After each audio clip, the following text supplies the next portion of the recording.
के हमारे तमाम दर्शकों का एक बार फिर से स्वागत है, खैर मकदम है।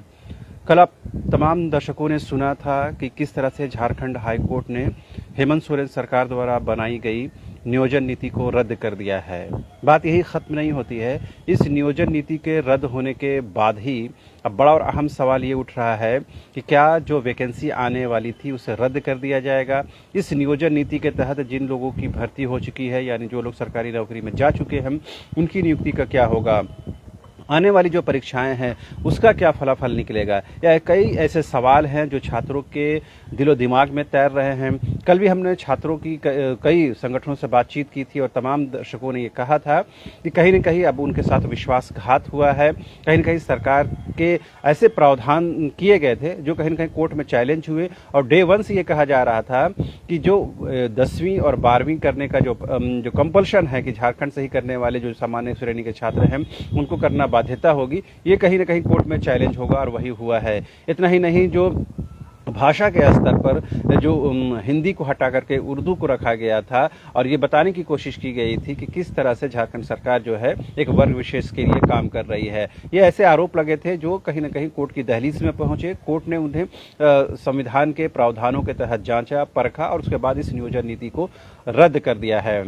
अब जो खबर आ रही है वो ये कि झारखंड राज्य कर्मचारी चयन आयोग ने जो परीक्षाएं अब आने वाले दिनों में आयोजित करने वाली थी उन तमाम परीक्षाओं को रद्द कर दिया है, जिसमें +2 हाई स्कूलों की परीक्षा थी, रिम्स की परीक्षा के लिए परीक्षा थी, जो विभिन्न नगर पालिकाओं के लिए होने वाली परीक्षाएं थी उनको रद्द कर दिया है। ऐसे कई 10 से ज़्यादा ऐसी परीक्षाएं होंगी जिसे जेएसएससी ने रद्द कर दिया है।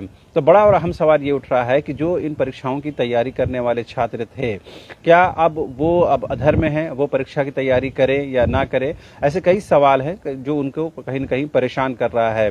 कल शाम से ही लगातार जो है वो छात्रों की बातें हम तक पहुंच रही हैं। कई छात्रों ने फ़ोन किया है और ये बताया है कि अब उनके सामने कोई विकल्प नहीं बचता है, कि अब वो सरकारी नौकरी की उम्मीद खो चुके हैं, सरकारी नौकरी की जो आस है वो खो चुके हैं।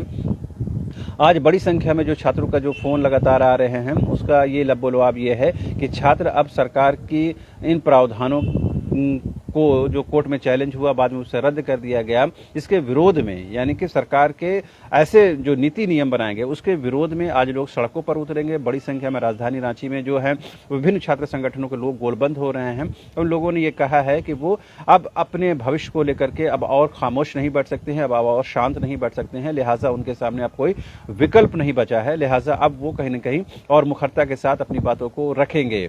तो बड़ा और अहम सवाल यही उठता है। कल से हम इस बात को कह रहे हैं कि हाईकोर्ट के सामने जो मामले गए हैं, हाईकोर्ट ने उन्हें संवैधानिक प्रावधानों के तहत जांचा, परखा, उसके बाद इस नियोजन नीति को ही रद्द कर दिया है।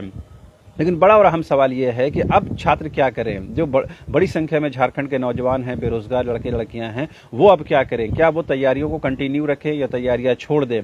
जो पर्टिकुलर किसी एग्जामिनेशन की तैयारी कर रहे थे, मान लीजिए कोई अगर जूनियर इंजीनियर की तैयारी कर रहा था या +2 स्कूलों की तैयारी कर रहा था या ITI की तैयारी कर रहा था, वो अब क्या करें। उनके लिए सामने क्या विकल्प है। जेएसएससी इस बारे में कुछ भी क्लैरिफिकेशन जारी नहीं कर रहा था। बस इतनी खबर आई है कि जेएसएससी ने इन तमाम परीक्षाओं को, जो आने वाली परीक्षाएं थी, उसे अब स्थगित कर दिया है, या यूं कहें कि स्पष्ट तौर पर उसे रद्द कर दिया है, क्योंकि अब नई नियोजन नीति बनेगी। उसी के आधार पर अब कहीं न कहीं जो प्रावधान है वो सामने आएंगे और उसी के तहत अब नियुक्तियां होंगी।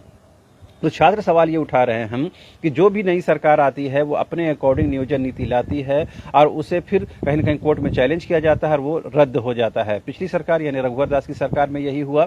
11 और 13 जिलों का जो नियम लाया गया, अनुसूचित और गैर अनुसूचित जिलों में उसे बांटा गया झारखंड के 24 जिलों को, वो मामला कोर्ट में जाता है और वो उस पूरे प्रावधान को ही रद्द कर दिया जाता है, उस पूरे प्रोविजन को ही कहीं न कहीं डिलीट कर दिया जाता है।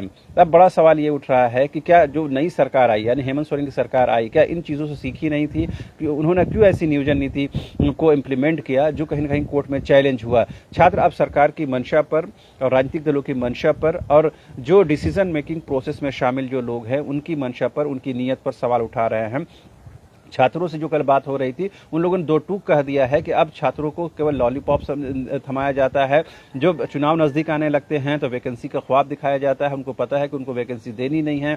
अब चूंकि झारखंड में भी 2024 में इलेक्शन होना है, लिहाजा अब तमाम जो लोग हैं अब ये उम्मीद कर रहे हैं कि अब वैकेंसी आएगी, लेकिन उससे पहले ही नियोजन नीति रद्द कर दी जाती है। तो निश्चित तौर पर जो छात्र का दर्द है, जो पीड़ा है, जो परेशानी है, उसे समझने की ज़रूरत है। भले ही मुख्यमंत्री हेमंत सोरेन ये कह रहे हैं कि अब हम इस मामले को कानूनी लड़ाई लड़ेंगे, राजनीतिक लड़ाई लड़ेंगे। अब बेशक लड़िए, कोई दिक्कत नहीं है, लेकिन परेशानी उन छात्रों के सामने है, उन बेरोजगार लड़कों के सामने है, उनका भविष्य और मुस्तकबिल उनको है कहीं न कहीं अधर में लटकता हुआ नजर आ रहा है। उनको कम से कम इस बात का भरोसा जरूर दिलाया जाना चाहिए कि उनके साथ किसी तरह की इनजस्टिस नहीं होगी, उनके भविष्य के साथ किसी तरह का कोई खिलवाड़ नहीं होगा।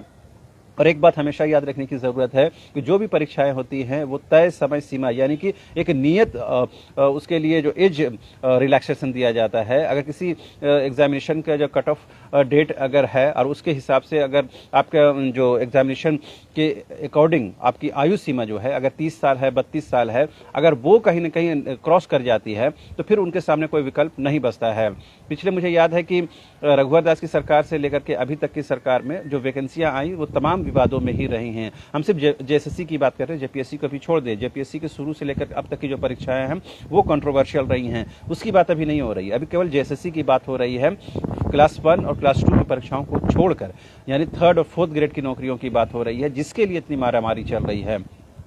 सरकार ये मंशा जताती रही है कि उन्होंने जो नियोजन नीति लाई है उससे झारखंड के आदिवासियों को, मूलवासियों को और यहाँ बसने वाले लोगों को फायदा पहुंचेगा, उनको लाभ होगा, लेकिन ऐसा हुआ नहीं है। अब सवाल ये है कि अब सरकार भले ही ये कह रही है कि हम कानूनी लड़ाई लड़ेंगे, लेकिन ये कानूनी लड़ाई कब लड़ी जाती है, इसका क्या फलाफल निकलता है, तब तक क्या छात्र बैठे रहें? और बड़ी संख्या में जो छात्र तैयारी कर रहे हैं अगर उनका एज निकल जाता है तो फिर वो क्या करेंगे? क्योंकि जो छात्र पढ़ाई लिखाई में एक अच्छा खासा वक्त गुजार देते हैं वो कहीं ना कहीं फिर उनके सामने परेशानी होती है कि वो फिर दूसरे काम धंधे में लगने में उनको परेशानी होती है। भले ही सरकार ये कहती है कि आप स्वरोजगार की तरफ जाएं और अपने रोजी रोजगार को लेकर के खुद काम धंधे में लगे, लेकिन तमाम छात्रों के लिए प्रैक्टिकल नहीं होता है। कल जिस तरह छात्रों से बात हो रही थी तो उन्होंने कहा कि मुख्यमंत्री कहते हैं कि आप मुर्गी बेचिए, बकरी बेचिए, दूसरी चीज़ें कीजिए, मगर तमाम जो छात्र हैं इसके लिए तैयार नहीं हैं। वो नौकरी चाहते हैं, सरकारी नौकरी चाहते हैं और उसके लिए दिन रात तैयारी करते हैं, दिन रात उसमें लगे रहते हैं। अगर ऐसे में उनके भविष्य के साथ खिलवाड़ होता है तो जाहिर सी बात है कहीं ना कहीं परेशानी होना लाजमी है। अब इसका कहीं ना कहीं अब चूंकि नियोजन नीति रद्द हो चुकी है, अब जो परीक्षाएं हैं वो तमाम चीज़ें वो स्थगित हो चुकी हैं, अब इसका उबाल सीधे तौर पर छात्रों पर देखने को मिलेगा। भले ही तमाम जो राजनीतिक दल हैं वो बच बचाकर इस पर बोल रहे हैं। जो सत्ताधारी दल है जेएमएम की तरफ से ये प्रतिक्रिया मिल रही है कि हम इस नियोजन नीति के खिलाफ कानूनी लड़ाई लड़ेंगे, राजनीतिक लड़ाई लड़ेंगे। ठीक है, अब लड़िए, आपको आज़ादी है। बीजेपी कह रही है कि उस जो हाईकोर्ट से जो नियोजन नीति रद्द हुई है वो उसका वो वेलकम करती है और कहीं ना कहीं छात्रों के साथ जस्टिस हुआ है।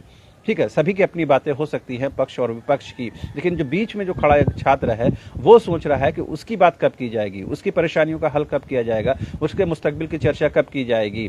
तमाम लोग आरोप प्रत्यारोप में रहेंगे, तमाम लोग खुद को सही साबित करने में लगे रहेंगे, तो एक जो छात्र जो सुबह से शाम तक सिर्फ और सिर्फ अपने मुस्तकबिल को लेकर, अपने फ्यूचर को लेकर, अपने भविष्य को लेकर के घंटा घंटा पढ़ाई करता है, लाइब्रेरी में पूरा दिन गुजार देता है, अपने ऐशो आराम को, अपने घर परिवार को छोड़कर तैयारी करता है, वो सवाल पूछ रहा है कि उसका क्या होगा, उसका अगर एज निकल जाएगा तो फिर ऐसी नियोजन नीति का हम क्या करेंगे। अगर झारखंड में रहने वाले लोगों को झारखंड में नौकरी नहीं मिलेगी तो फिर किसे नौकरी मिलेगी। ऐसे कई सवाल हैं जिसे आने वाले दिनों में सरकार को एड्रेस करने की जरूरत है, राजनीतिक दलों को एड्रेस करने की जरूरत है। फिलहाल झारखंड में जो राजनीतिक परिदृश्य है वो किसी से छिपा हुआ नहीं है। लगातार जो जांच एजेंसियों की कार्रवाई है वो चल रही है, ईडी, सीबीआई, आईटी की रेड चल रही है। ऐसे में कहीं ना कहीं जो छात्र हैं वो खुद को अकेला और महसूस कर रहे हैं और इस नियोजन नीति रद्द होने के बाद कहीं ना कहीं छात्रों में उबाल है, गुस्सा है, नाराजगी है, कोर्ट के प्रति नहीं, सरकार के प्रति, सरकार के प्रावधानों के प्रति, सरकार के इनएफिशिएंसी के प्रति और उनके उस डिसीजन मेकिंग प्रोसेस में शामिल लोगों के प्रति जो ऐसे प्रावधान, ऐसे प्रोविजन करती है जो कहीं ना कहीं कंट्रोवर्शियल होती है और कोर्ट में जाकर चैलेंज होता है और कोर्ट से वो रद्द हो जाता है। ये एक मामले नहीं है, कई ऐसे मामले हैं। तो ऐसे में छात्रों के सामने क्या विकल्प होता है? वो जाहिर सी बात है लोकतांत्रिक तरीके से अपनी बातों को रखेंगे, लोकतांत्रिक तरीके से विरोध प्रदर्शन करेंगे और जिसकी शुरुआत आज होने जा रही है। उम्मीद की जानी चाहिए कि छात्रों की बातों को सरकार गंभीरता से लेगी और कम से कम अगर इस कानूनी लड़ाई को आप लड़ना चाहते हैं तो जल्द से जल्द कानूनी लड़ाई लड़िए और जो वैकेंसियां रद्द हो गई हैं या स्थगित हो गई हैं उसे जल्द से जल्द आप छात्रों के सामने लाइए, ताकि जो छात्र तैयारी कर रहे हैं उनका एज नहीं निकले, उनका फ्यूचर, उनका जो परिवार है वो बिखरे नहीं। कम से कम इन चीज़ों को गंभीरता से लेने की जरूरत है। बाकी सरकार हो या विपक्ष हो, आप राजनीति कीजिए, आरोप प्रत्यारोप कीजिए, लेकिन छात्रों के जीवन से, उनके भविष्य के कम से कम एटलीस्ट उनके फ्यूचर से खिलवाड़ नहीं किया जाना चाहिए। हमारी कोशिश यह है कि छात्रों की बातों को अपने मंच के माध्यम से सत्ता के गलियारों तक पहुंचाएं और वहां से कम ये हो कि वहां से कोई एक गंभीर डिसीजन हो, एक गंभीर इनिशिएटिव लिया जाए, ताकि छात्रों का जो